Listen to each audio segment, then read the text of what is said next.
Greene.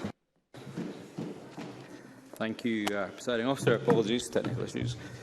First of all, I want to say that I was really pleased to be taking part in today's debate, and I want to thank Finlay, my office, for stepping up this week in the most difficult of circumstances, but also because I've been raising the issue of ferries pretty much since I stood for election, both in my regional capacity, but also when I held the transport brief and as a member of the previous RIC committee.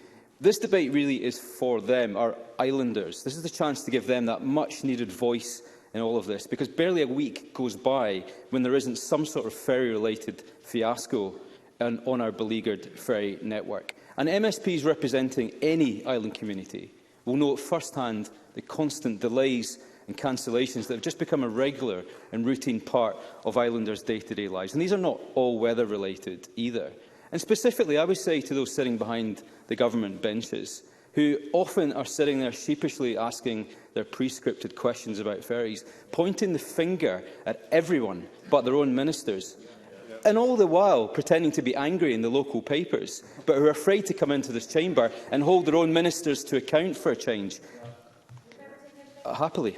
Cabinet Secretary. Wondering if the member would recognise that the ministers that he's referring to also represent island communities that are also dependent on these vessels. Jamie Greene. Oh, absolutely, you represent those communities, and you should be ashamed of the way your government is treating them.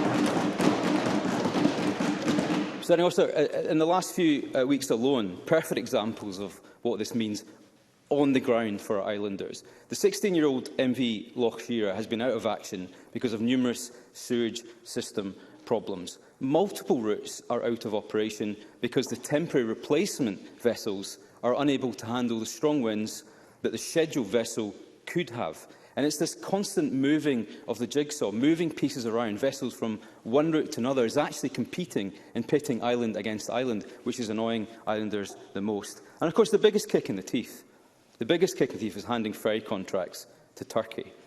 And I think this is the inevitable and sad outcome of the nationalisation of a Clyde shipbuilder. I'd say to Willie Rennie, stronger for Turkey isn't just a silly meme. It's a sad truth, unfortunately. It's a sad truth of the inevitable result of this government. I know what Mr Millen is going to ask me. I'm going to come on to the nationalisation issue in 1 second, so listen up.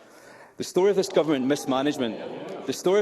mismanagement goes back a way. No, please do listen, because I'm very happy to address the utter catastrophic nationalisation project that you've embarked on in just 1 second. Mr Greene, through the chair, please. Through the chair, please, Mr Greene. Happily, Presiding Officer. The 2007 SNP manifesto promised a fairer deal for islands. That was an admirable promise to make to the electorate. In 2011, it repeated that promise by saying we have placed the needs and aspirations of our island communities at the very centre of our government's agenda. Is that so? Is that so? So where on earth is the new ferry for Arran then? Which bit of that single failure alone has putting Ireland at the heart of our government's agenda? The First Minister herself, back in 2015, said, "We are committed to supporting ferry users right across Scotland by providing safe and reliable services.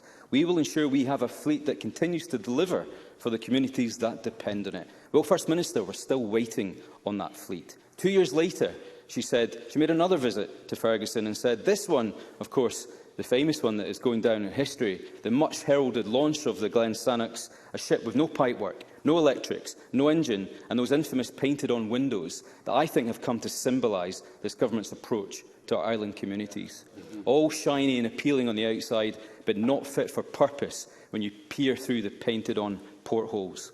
All we've heard is countless manifesto promises, countless programmes for government, and not a single head has rolled, no one has been fined, no one has been investigated, no one has been really held to account. And of course I welcome the apology today from the Transport Ministers, but all the while, Transport Minister, our islands are suffering on a day-to-day basis. I have raised issues about ferry-related problems no fewer than 85 times in this chamber alone, including even in my maiden speech. One of the first anecdotes I shared to the chamber was about a gentleman from Arran with a physical disability who couldn't schedule a hospital appointment on the mainland.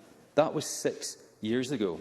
And since then, dozens and dozens of cases have been taken on by my office, by the offices of my colleagues, and probably by every member in this chamber. Problems with accessing healthcare, education, tourism, businesses, agriculture. I could share a whole afternoon of stories and anecdotes of people being let down by a litany of technical cancellations and delays on their ferries.